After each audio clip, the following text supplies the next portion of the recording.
Kabar gembira bagi pegawai negeri sipil atau PNS. Sebab, tahun depan tetap mendapatkan booster kinerja dari pemerintah. Hal ini tertuang dalam APBN 2022 yang baru saja disahkan oleh DPR RI. Di antaranya adalah tunjangan hari raya THR, dan juga gaji ke-13, yang tak pernah absen diberikan bahkan saat keuangan negara seret akibat pandemi COVID-19. Pemberian THR dan gaji ke-13 diharapkan dapat membantu konsumsi para abdi negara sehingga berdampak bagi pertumbuhan ekonomi terutama untuk konsumsi rumah tangga. Namun, untuk besaran kedua booster tersebut tentu tidak akan sama seperti sebelum terjadi pandemi COVID-19. Apalagi keuangan negara masih tersendat akibat pandemi yang tak kunjung usai. Direktur Jenderal Anggaran Kementerian Keuangan Issa Rahmatarwata mengatakan, skema pemberian THR dan gaji ke-13 tahun depan tersebut sama dengan tahun ini. Di dalam RAPBN 2022, kebijakan untuk THR dan gaji 13 saat ini sama dengan tahun 2021, ujarnya. Tahun ini, para abdi negara menerima besaran THR dan gaji ke-13 hanya menghitung gaji pokok dan tunjangan melekat saja.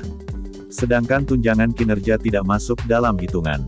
Dari pemangkasan tukin yang ada di THR dan gaji ke-13 tahun ini, pemerintah bisa menghemat anggaran hingga 15 triliun rupiah.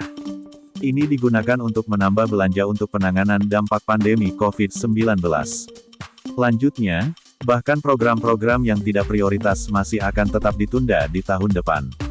Sehingga anggaran bisa difokuskan untuk membantu masyarakat hingga pelaku usaha yang paling terdampak. Kita masih harus mengantisipasi masalah kesehatan terkait COVID-19. Selama masih ditetapkan sebagai pandemi, pendanaan kegiatan-kegiatan untuk mengatasinya banyak harus disiapkan negara. Begitu juga kebutuhan pendanaan untuk mengatasi permasalahan sosial ekonomi yang ditimbulkannya, tegas Issa. Bagaimana dengan kenaikan gaji PNS? Menteri Pendayagunaan Aparatur Negara dan Reformasi Birokrasi Cahyokumolo menegaskan, dirinya belum bisa berkomentar lebih jauh terkait dengan hal ini. Pasalnya, saat ini kondisi keuangan negara masih dikonsentrasikan untuk pembangunan infrastruktur kesehatan dan layanan sosial akibat dampak pandemi COVID-19. Belum bisa komentar. Ini pandemi COVID-19 yang menjadi prioritas, ujarnya seperti yang dikutip CNBC Indonesia. Demikian informasi ini kami sampaikan. Semoga menjadi berita yang informatif untuk Bapak Ibu sekalian. Terima kasih.